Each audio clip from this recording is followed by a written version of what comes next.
Hey, what's going on, ladies and gentlemen? Good morning, good morning, good morning.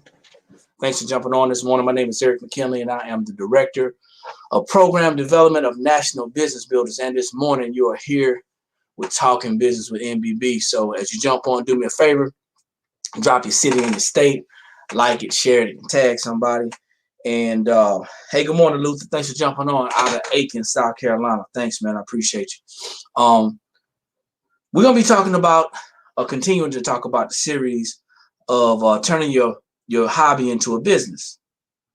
Turning your hobby into a business and what that looks like. So we've been talking about this for the last, I want to say 3 weeks. Yeah, 3 weeks. So this is the third week about turning your hobby into a business. And there's a lot of things that goes along with, or that's involved with actually turning something that you love to do into something that can make you some money. And I don't know if you've been following the trend, but it's been going on for a while. But just as of late, there's been a lot of people starting home-based businesses or businesses from home. They've been starting home-based businesses. They have been making sure that they were able to make some extra money on the side. Maybe they got laid off. Some people got laid off from work. Unfortunately, they lost their jobs. Some people saw a need to earn more money without getting a second job. Some people saw a need to earn more money without going back to school. So they had a hobby. They had something that they liked to do, and they decided that they wanted to make some money doing it. So give me a second. I'm running a little bit behind. I apologize, but give me a second. I'm going to go ahead and share this with a couple of groups. And just get the information out, because you want to make sure that people know that there is an opportunity out there. You want to make sure people understand that there's a way that they can live a better life. And if you already have a hobby, if you're already doing something that you like to do, if you're doing something that you love to do, then you know what they say: if you do something that you love, you never work a day in your life. Now, it can be a little stressful, because if you've never been in business, if you've never been a business owner, if you don't understand how business works, it can be a little stressful. It can be a little challenging, but it is possible. It is possible. Give me 1 second. Let me close my door.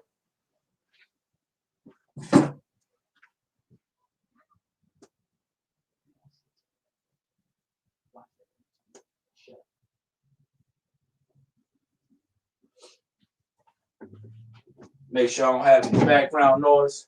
So like I said, it could be a little stressful. It could be a little stressful if you've never been in business before, and it could be a challenge. You know, growing up, a lot of us have not been introduced to business, and because we haven't been introduced to business, we haven't been introduced to that type of conversation, the type of dialogue that business owners talk and speak. It's kind of like, for the most part of it, many of us have been molded into being a consumer or a customer. So when we go to school, we have consumer conversation. When we go to college, we have consumer conversation. So when we're out there in the world, in the economy, as consumers, our conversation is that of consumers. And then the people who have been taught business and people who are in sales, people who know how to actually approach other people, they have a different dialogue. They have a different dialect. They have a sales dialogue and sales dialect. And that's important to understand, because if your conversation is different, then you'll go to getting and inspecting different things. So let me go ahead and share my screen, and I'm gonna do a little recap as well. Do a little bit of recap and talk about some things that that we talked about over the last couple of weeks. Okay, so if you've been following me, I'm back, guys. You know, I do this every Friday at 8 a.m. Eastern Standard Time. I usually have someone on the call interviewing them. I'm going to go back to that as well. But I want to give some value myself and share some information with some people and let them see what it is that we're doing. So just a little recap. Of course, we're talking about starting a business idea, from an idea or a hobby, turning your hobby into a business. And just to recap, it's about me and my wife. We've been married a little over 20 years, been together over 23 years, and we got 4 kids, 3 grandkids. Matter of fact, got some grandkids in there we're watching right now. But you know, didn't know a lot about business. We stayed in the employee in the consumer space and the employee space for a long time. And about 5.5 years ago, we were introduced to opportunity, which gave us the ability to start our own business. And we took that, and now we share with other people on how to build businesses. So we just do a recap. You know, a lot of people don't know where to get started. They're confused. You got to write your goals down, and you got to establish them and write them down. Okay, just recap of what we've been talking about. Getting started. A lot of people think about business and they think getting started is just going ahead out there and just start selling things or getting your product and everything together. But it's not just that. You got to make sure you know where you get started. You know, there's a lot of prep work that goes into getting a business started. Be mindful of this. Advice is free, but mentorship is an investment.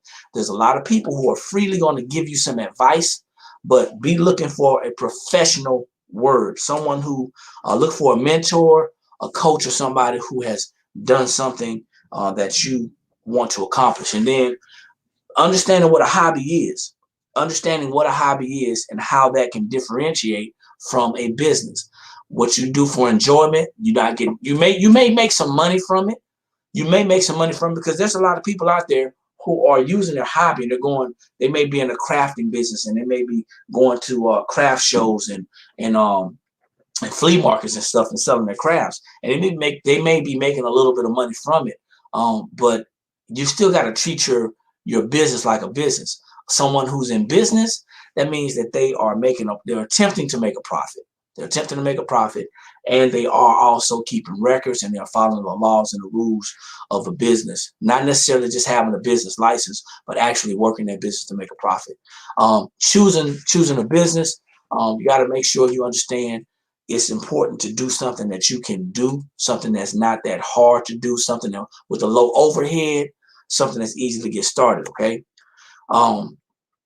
I talked about network marketing and how that's a low overhead. A lot of people are not going to agree with me as far as network marketing, but they have to agree that it is a low overhead. And it's also a good space to get started to learn how to do a business, at least the basics of a business. Because what happens is we get into business and we don't get coached. We don't invest in ourselves to get the information that we need to run a successful business. But a lot of times, especially if you get in the right network marketing space, you can actually learn a lot of things from a lot of seasoned individuals. And then you want to test drive that idea. Test drive that idea. Get it out there. See how long you're gonna, I guess, how could I say, how long you're gonna feel like you gonna want to do it. I know my wife, she turned an idea of a hobby. She was just doing some crafting around the house, and she turned it into a business. And now she's expanded her business to now she has her own store as well as a hobby. As well as a craft business. She has her own store. So she took that and she test drove that, and it was cool. So also we talked about business plans. Okay, you got to have a business plan, what it's going to include right here, or what it should include. And now today we're going to talk about building a brand. Now, there's a lot of people out there who are self-proclaimed brand experts. I just got to say this, right? There's a lot of people out there who are self-proclaimed brand experts. And there's a lot of people who will tell you or try to educate you or charge you a lot of money for their experience or their expertise on branding and marketing. But you can actually do some research on your own. I always say, even when I say something to you or share something with you, trust what I say, but verify it. Always question it. Question what everybody says. That doesn't mean that you're questioning their integrity or you're questioning their knowledge, but you question it. There's nothing wrong with questioning it. So building a brand is going to involve a lot of thought. A lot of thought. A lot of things goes into building a brand. What a lot of people don't understand is even as you are creating a business name, that is a part of your brand. Think about it. You come up with this slick name, right? This real witty name, and that's going to be your brand. I mean, whatever you name your business, whatever you name your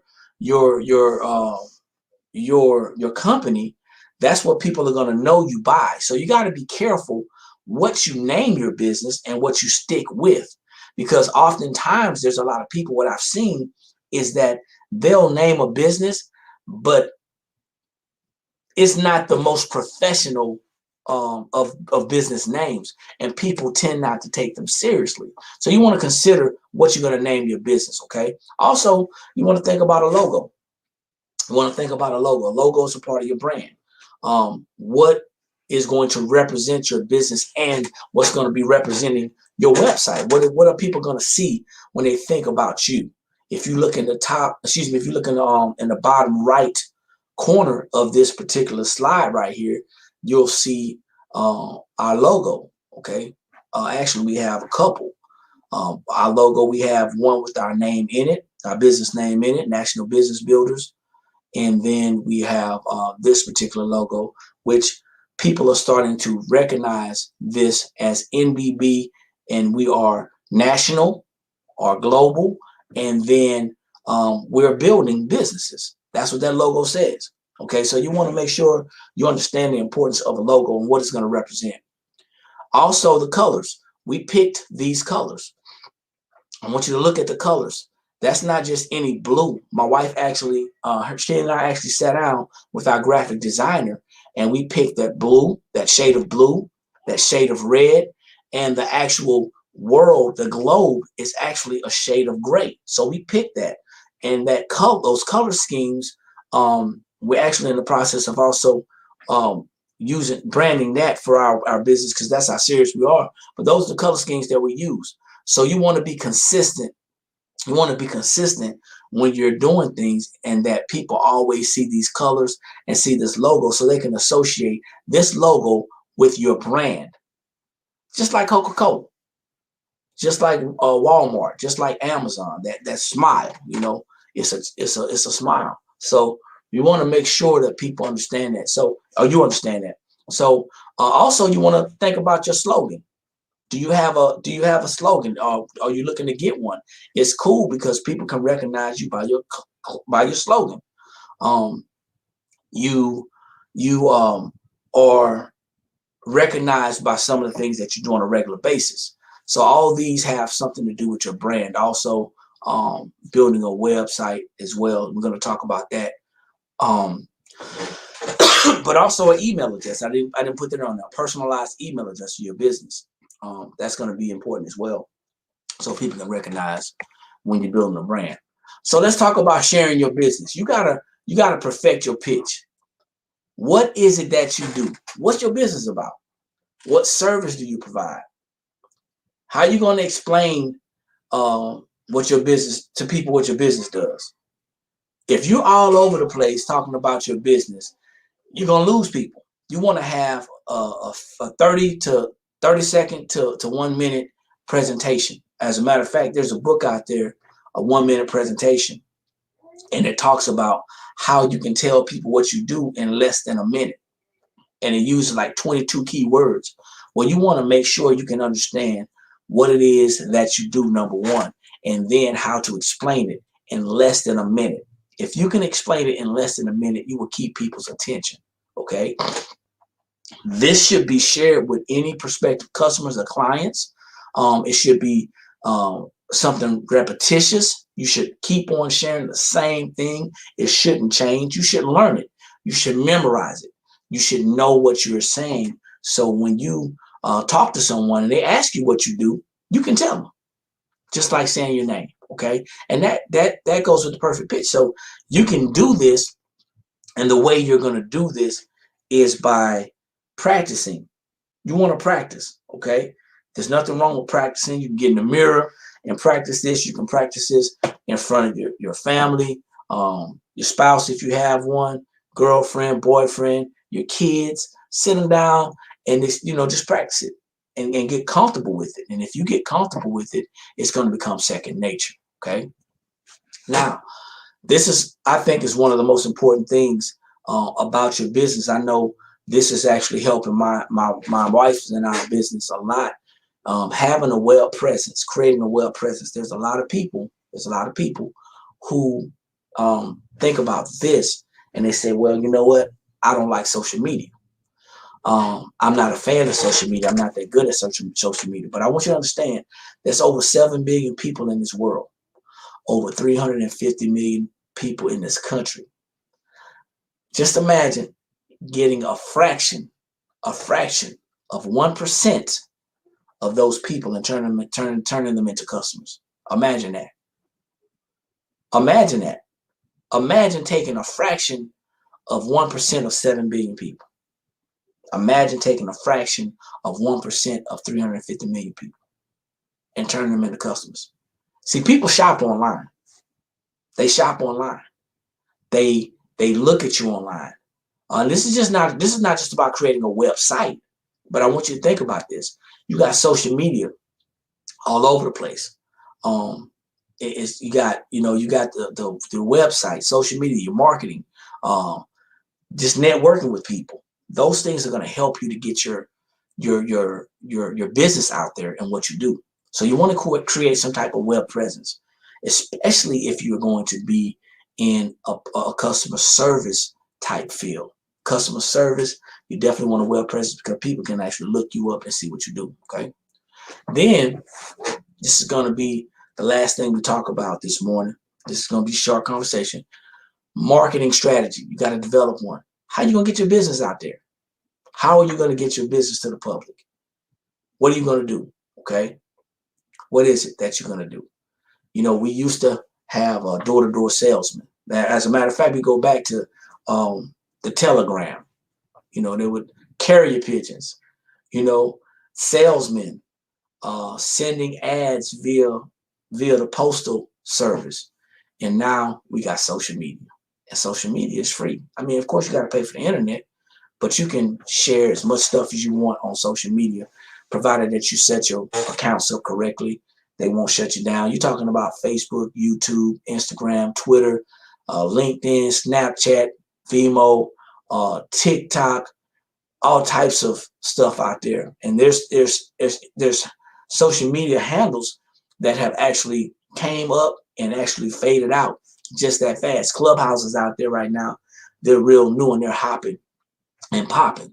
But there's a lot of free social media opportunities out there to share your information. But you still got to develop a marketing strategy. How are you going to market it? What are you going to say about your business? What do you want people to take from what you're doing? Think about those things, okay? That's very important. And when you start to put those things together, this is going to help you to start to turn that hobby into a business so you can start making some money. A lot of people don't think about these things, and because they don't, a lot of people are not as successful as they could be because they are just trying to get to making the money. But if you take some of these very important steps and take them seriously, the money will come. So check us out on LinkedIn, Instagram. We're on Twitter. Got a Clubhouse account. You can follow us all those handles. TikTok. You can follow us at National BB LLP. And then our YouTube guys. Our YouTube is bit.ly link National BB LLP _ YouTube guys. Listen, follow us, like us, hop on.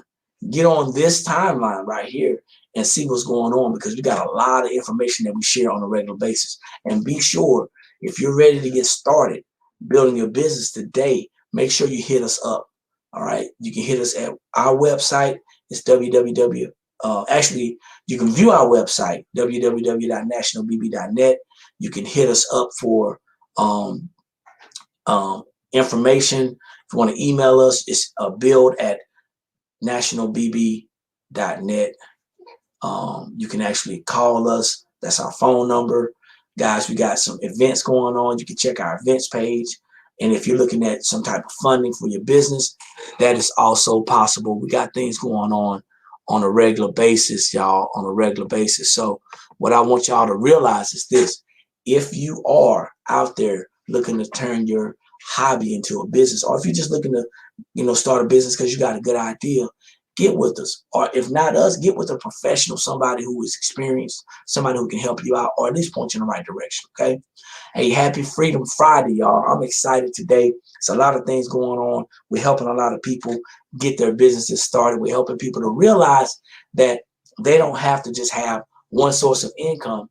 They can actually have several sources of income, use whatever job they have or whatever income they have to use it to build more wealth and more financial freedom. So my name is Eric McKinley. I'm the Director of Program Development of National Business Builders. Thank you for joining us. Like it, share it, and tag someone. And like I always say, ladies and gentlemen, when you know better, that's when you have the ability to do better. And the only knowledge that's powerful is properly applied knowledge. Join us tonight at 8 p.m. Eastern Standard Time. We'll be talking finances with our company, and we're talking about some interesting things tonight. So tune in tonight, and I look forward to seeing you guys. Y'all take care. Have a great day.